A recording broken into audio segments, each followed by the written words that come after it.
Bismillahirrahmanirrahim. Assalamualaikum warahmatullahi wabarakatuh. Selamat pagi anak-anak semuanya. Hari ini Jumat 19 November 2020. Alhamdulillah kita sudah sampai pada pertemuan ke-16. Insyaallah kita masih ada 2 pertemuan lagi ke depan. Sebelum kita mulai pertemuan kita hari ini, kita awali dulu pertemuan kita hari ini dengan bacaan basmalah. Bismillahirrahmanirrahim. Anak-anakku sekalian, minggu kemarin kita sudah membahas tentang perdagangan antar pulau atau antar daerah.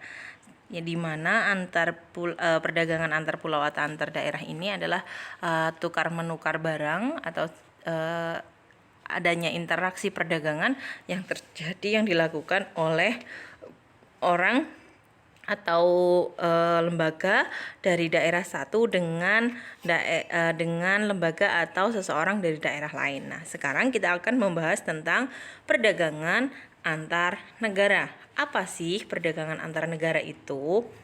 Nah, kita hari ini akan membahasnya secara detail.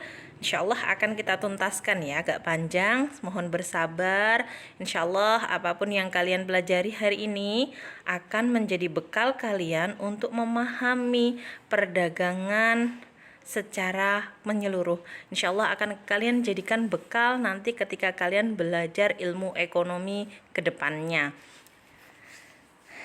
Anak-anakku, pengertian dari perdagangan antar negara, nah, ini biasanya juga disebut sebagai perdagangan internasional. Merupakan aktivitas perdagangan yang dilakukan oleh masyarakat suatu negara dengan masyarakat negara lain atas dasar kesepakatan bersama. Jadi ada aktivitas perdagangan, kata kuncinya ya, aktivitas perdagangan masyarakat suatu negara dengan masyarakat negara lain dengan adanya kesepakatan bersama. Paham? Oke, dicatat ya. Silahkan kalian buat catatan oret-oretan di buku catatan IPS kalian. Dengan mencatat insya Allah itu akan mengikat ilmu kalian. Selanjutnya adalah ruang lingkup perdagangan antar negara atau perdagangan internasional. Yang pertama adalah perpindahan barang dan jasa dari suatu negara ke negara lain. Jadi berpindahnya barang atau jasa itu dari negara yang satu, dari negara asal ke negara tujuan. Yang kedua adalah perpindahan modal melalui investasi asing dari luar negeri ke dalam negeri. Jadi ketika ada negara lain menjadi investor untuk negara dalam negeri, nah ini juga termasuk ruang lingkup perdagangan internasional. Jadi adanya investasi asing ke dalam negeri. Yang ketiga adalah perpindahan tenaga kerja dari suatu negara ke negara lain. Adanya tenaga kerja yang masuk ataupun yang keluar. Yang keempat, perpindahan teknologi dengan mendirikan pabrik-pabrik di negara lain. Yang kelima, penyampaian informasi tentang kepastian adanya bahan baku dan pangsa pasar. Kira-kira laku nggak sih barang ini di negara X? Atau bahan baku di negara Y ada nggak sih? Nah, itu adalah ruang lingkup perdagangan antar negara. Selanjutnya adalah aktivitas perdagangan antar negara. Yang sering kita dengar adalah 2 istilah, yaitu ekspor dan impor. Sudah tahukah kalian maksud dari istilah tersebut? Maka hari ini kita akan membahasnya. Apa sih ekspor? Secara sederhana bisa kita pahami betul bahwa ekspor ya, adalah kegiatan menjual barang atau jasa ke luar negeri. Ekspor dilakukan oleh seseorang atau badan usaha. Pelaku ekspor ini disebut eksportir. Tujuan utama kegiatan ekspor adalah untuk memperoleh keuntungan. Barang yang diekspor akan dibayar oleh pihak pembeli dengan alat pembayaran berupa mata uang asing atau mata uang luar negeri. misal saja dolar. Mata asing ini selanjutnya ditukarkan menjadi rupiah pada bank dalam negeri. Mata uang asing ini ditampung oleh pemerintah dan disebut sebagai devisa negara. Nah, devisa yang dikumpulkan akan digunakan untuk membiayai impor. Nah, sedangkan impor secara sederhana adalah kegiatan membeli barang dari luar negeri. Entah itu seseorang atau badan yang melakukan impor disebut importir. Seorang importir membayar barang yang ia beli dengan mata uang asing. Importir dapat menukar uang rupiah mereka dengan mata uang asing di bank dalam negeri. Selanjutnya digunakan untuk membayar barang yang diimpor. Barang-barang yang diimpor oleh Indonesia terdiri dari dua macam, yaitu migas dan non-migas. Barang-barang yang termasuk dalam kelompok migas antara lain minyak tanah, bensin, solar, LPG, dan lain-lain. Adapun barang yang termasuk dalam kelompok non-migas antara lain karet, kopi, ikan, kayu lapis, kelapa sawit, serta barang tambang non-migas seperti nikel dan batu bara. Nah, itu terkait dengan ekspor dan impor. Selanjutnya, kebijakan pemerintah untuk mendorong ekspor. Ada 4 hal setidaknya yang dilakukan pemerintah untuk mendorong ekspor. Yang pertama, memberikan kemudahan kepada produsen barang ekspor. Ya, jadi orang-orang yang memproduksi barang yang kemudian barang itu akan diekspor diberikan kemudahan-kemudahan, entah itu dengan adanya pinjaman atau kemudian undang-undang atau peraturan yang dipermudah dan lain sebagainya. Yang kedua, menjaga kestabilitasan nilai tukar rupiah. Nah, tadi dalam proses ekspor dan impor ada nilai tukar dengan mata uang asing gitu ya. Jadi kestabilan nilai tukar rupiah ini harus dijaga oleh pemerintah dengan melakukan berbagai kebijakan-kebijakan. Yang ketiga, membuat perjanjian dagang internasional. Perjanjian mengenai perdagangan internasional telah banyak dilakukan oleh beberapa negara. Perjanjian ini mencakup kesediaan masing-masing negara untuk menjadi pembeli atau penjual suatu barang, sehingga masing-masing negara memperoleh keuntungan. Ada kesepakatan yang dilakukan oleh negara tertentu, negara-negara antar negara gitu ya. Kemudian mereka bersepakat untuk mau membeli atau menjual barang tertentu yang setelah mereka sepakati bersama. Yang keempat adalah meningkatkan promosi. Promosi dapat berupa kegiatan pameran dagang, festival olahraga, seni maupun kegiatan yang lainnya yang dapat berfungsi sebagai promosi. Nah, ini biasanya ada ada festival dagang internasional banyak sekali. Nah, yang saya dengar kemarin itu di Uni Emirat Arab gitu ya, akan ada Expo perdagangan internasional gitu ya, yang di situ akhirnya mereka membuat kebijakan-kebijakan untuk negaranya dan lain sebagainya. Banyak sekali contoh-contohnya. Nah, kemudian selanjutnya adalah faktor pendorong ekspor. Setelah kita tahu bahwa tadi pemerintah membuat kebijakan-kebijakan untuk mendorong kegiatan ekspor, apa saja sih faktor-faktor yang mempengaruhi ekspor baik dari dalam ataupun luar negeri? Nah, yang pertama adalah keadaan pasar luar negeri. Besar atau kecilnya permintaan dan penawaran dari berbagai negara dapat mempengaruhi harga di pasar dunia. Apabila permintaan di pasar dunia lebih banyak daripada penawaran, maka harga cenderung naik, gitu ya.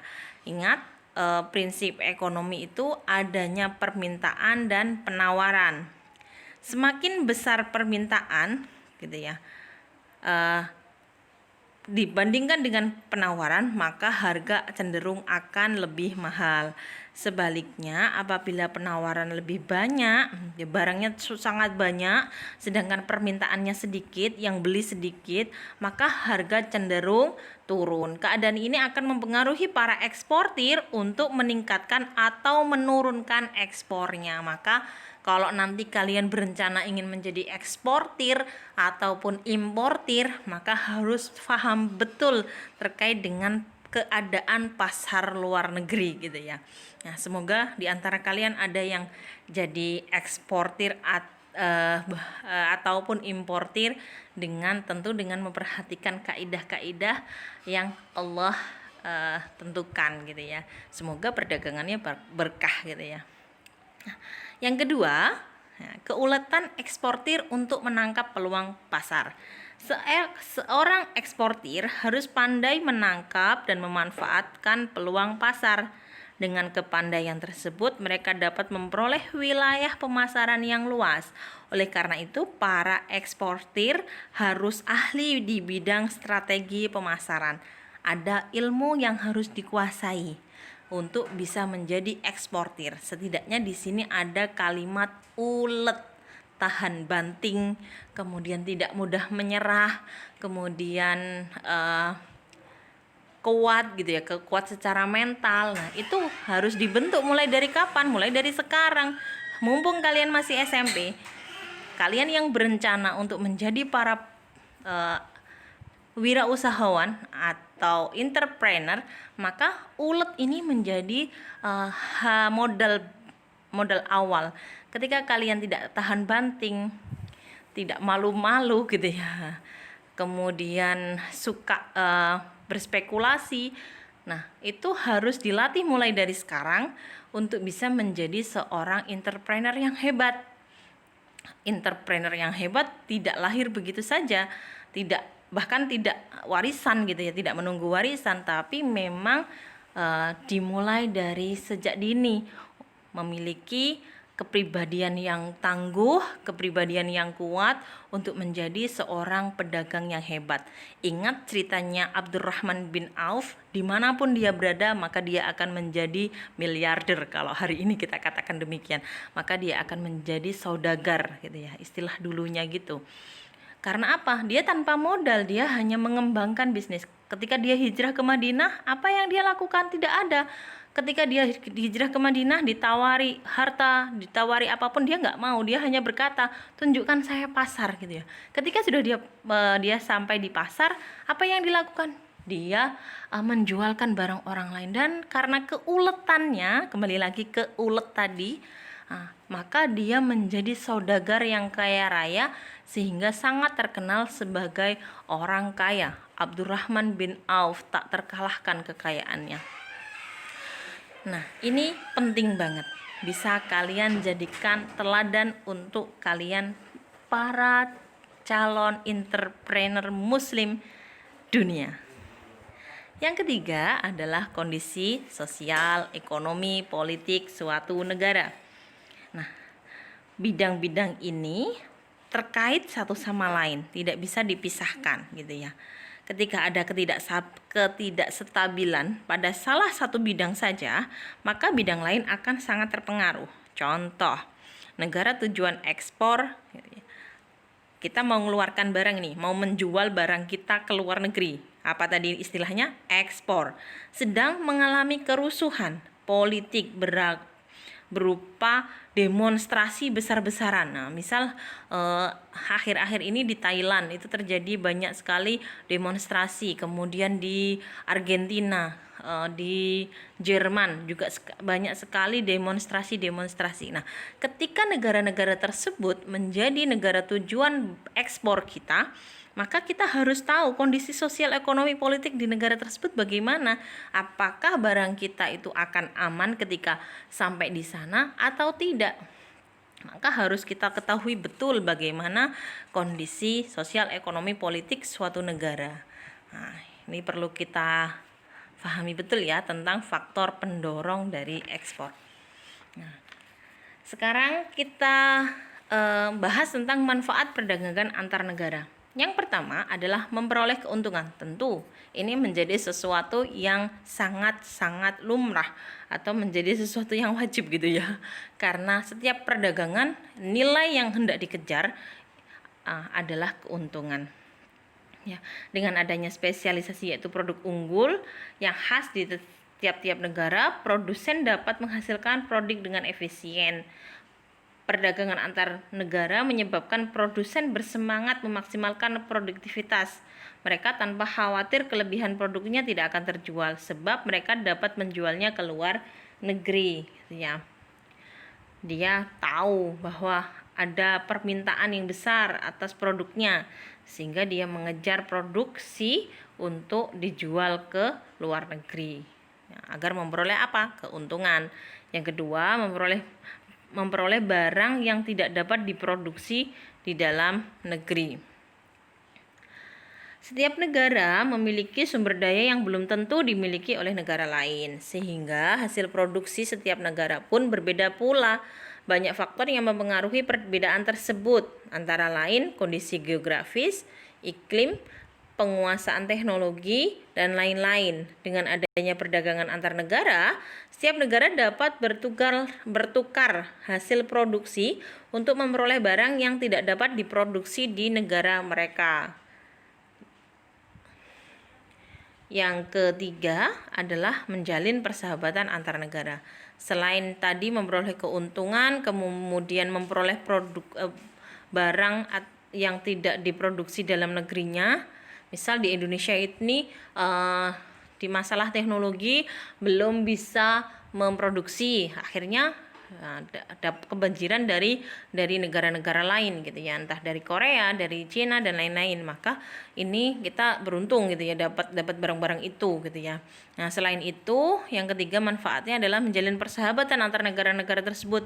Negara-negara yang melakukan ekspor dan impor ini saling melakukan perjanjian persahabatan. Nah, yang keempat adalah transfer teknologi modern. Untuk menggunakan barang-barang impor berteknologi tinggi dibutuhkan pengetahuan dan keterampilan tertentu. Maka pada umumnya importir memberikan pelatihan penggunaan teknologi tersebut. Hal ini akan mempercepat terjadinya transfer teknologi modern. Misal sekarang internetnya sudah 4G gitu ya, atau bahkan hampir, kalau kemarin iklan Indosat XL 4,5G ya. Atau bahkan kemarin saya dapat informasi di UNESA wifi-nya itu sudah 5G. Wah, cepet banget gitu ya. Nah, maka ini juga merupakan imporan gitu ya. Impor dari luar negeri yang dimasukkan ke Indonesia. Nah, ini adalah manfaat dari perdagangan antar negara. Selanjutnya adalah faktor-faktor yang mendorong perdagangan antar negara. Ada banyak sekali faktor yang mendorong negara satu dengan negara yang lain melakukan perdagangan. Yang pertama, untuk memenuhi kebutuhan barang dan jasa dalam negeri. Tentu ya, ketika barang di negaranya tidak ada, maka dia harus melakukan impor dari luar negeri. Kedua, keinginan memperoleh keuntungan dan meningkatkan pendapatan negara. Ketiga, adanya perbedaan kemampuan penguasaan ilmu pengetahuan dan teknologi dalam mengelola sumber daya ekonomi. 4. Adanya kelebihan produk dalam negeri sehingga perlu pasar baru yang lebih luas dan menjual produk tersebut. Yang kelima, adanya perbedaan keadaan seperti sumber daya alam, iklim, tenaga kerja, budaya, dan jumlah penduduk yang menyebabkan adanya perbedaan hasil produksi dan adanya keterbatasan produksi. Keenam, keinginan membuka kerjasama, hubungan politik, dan dukungan dari negara lain. Yang ketujuh, terjadinya era globalisasi sehingga tidak satu negara pun di dunia ini dapat hidup sendiri. Artinya negara yang satu dengan negara lain saling membutuhkan. Yang terakhir, perbedaan perdagangan antar pulau dengan antar negara. Minggu kemarin kita sudah membahas tentang perdagangan antar pulau. Hari ini kita sudah mengupas panjang tentang perdagangan antar negara. Apa sih perbedaannya? Yang mendasar, yang pertama adalah peluang perdagangan yang lebih luas. Kalau antar pulau tadi dalam suatu negara saja, misal Jawa ke Kalimantan, Jawa ke Sumatera, Jawa ke Sulawesi, Jawa ke Papua, sebatas negara saja. Namun ketika perdagangan itu adalah antar negara, maka perdagangannya jauh lebih luas. Nah, yang kedua, adanya kedaulatan bangsa. Pada perdagangan antar negara, bangsa-bangsa dapat mengatur aliran barang atau jasa, tenaga kerja dan keuangan. Negara-negara menunjukkan kedaulatannya di sini. Oh, ini loh Indonesia. Ketika dia mengatur ekspor itu seperti ini loh. Nggak main-main sama negara lain, gitu kan.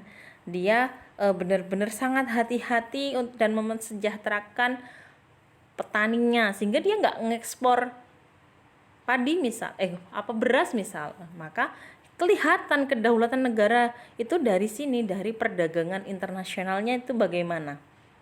Kemudian yang ketiga, penggunaan kurs tukar. Dalam melakukan perdagangan antar negara, negara-negara menggunakan kurs tukar yang berbeda-beda. Ini berbeda dengan perdagangan domestik yang hanya menggunakan satu kurs tukar saja. Perdagangan antar negara juga membutuhkan sistem keuangan antar negara yang dapat memastikan kelancaran aliran mata uang ini. Misalkan Indonesia mengekspor kain ke Amerika, maka kurs tukarnya apa? Berarti berapa dolar, 1 dolar Amerika, berapa rupiah? Misal 12.000. Maka ini adalah penggunaan kursnya tuh berjalan di sini gitu ya. Nah, berbeda dengan kalau dalam negeri. Kalau dalam negeri ya pakai rupiah saja, begitu. Bisa difahami ya anak-anak ya? Semoga Allah berikan kemudahan kalian untuk bisa memahami ilmu-ilmu yang Allah antar untuk kalian dan menjadikan kalian orang-orang yang haus ilmu dan terus berupaya untuk menjadikan dirinya para pemimpin dunia dengan keluasan ilmunya. Ihdinas siratal mustaqim, wa'afu minkum, assalamualaikum warahmatullahi wabarakatuh.